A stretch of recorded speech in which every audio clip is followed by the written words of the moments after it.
أنا المذيعة إيناس حامد، وجايبالكم النهاردة قصة من نوع تاني.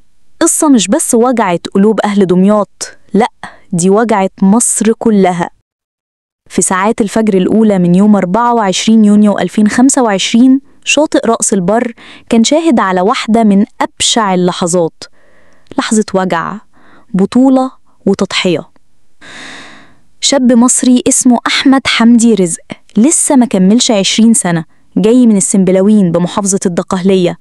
لا كان جاي يتفسح ولا نازل يتمشى، ده نازل يدور على لقمة عيش بالحلال في الصيف، يساعد أهله، يشيل من على أبوه.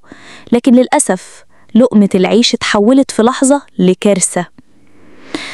أحمد شاف قدامه 3 أطفال بيغرقوا، بيصارعوا الموج، بيستنجدوا، والمية بتسحبهم لبره. من غير تفكير، من غير ما يحسبها، رمى نفسه في البحر بشجاعة، برجولة وإنسانية. بفضل الله قدر ينقذ ال3 أطفال، بس البحر ما سابش الموضوع يعدي من غير تمن.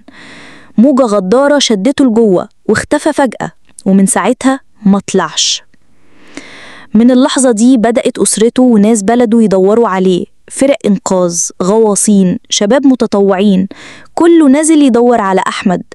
والبحث استمر أكتر من 12 يوم، مفيش أي أثر.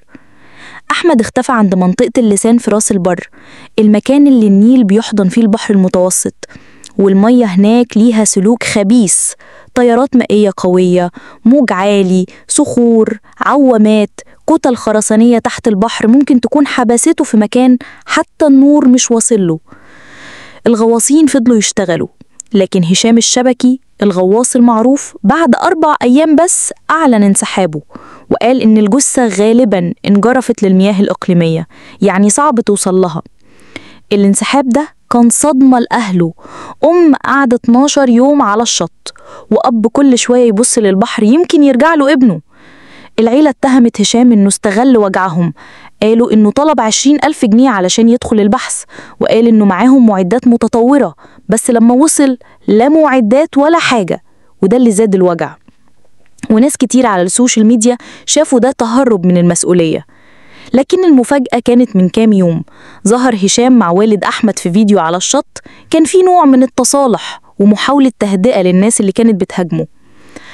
وفضل الأمل ضعيف، وأصعب من كده إن شائعات بدأت تطلع، ناس قالوا لقوا الجثة، وناس تانية قالوا لقوا هيكل عظمي في شط جمصة، لكن كل ده طلع شائعات، والجهات الرسمية نفت وقالت لا أثر لأحمد لحد دلوقتي.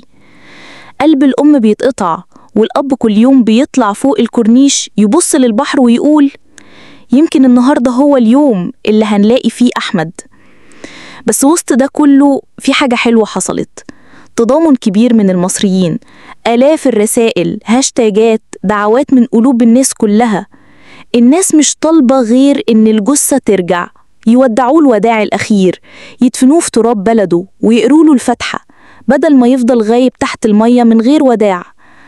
يا رب، يا رب رجع أحمد لأهله، صبر قلب أمه، وربط على قلب أبوه. أنا إيناس حامد، ودي كانت قصة أحمد اللي البحر مرجعوش، بس مصر كلها بترجعه في دعائها.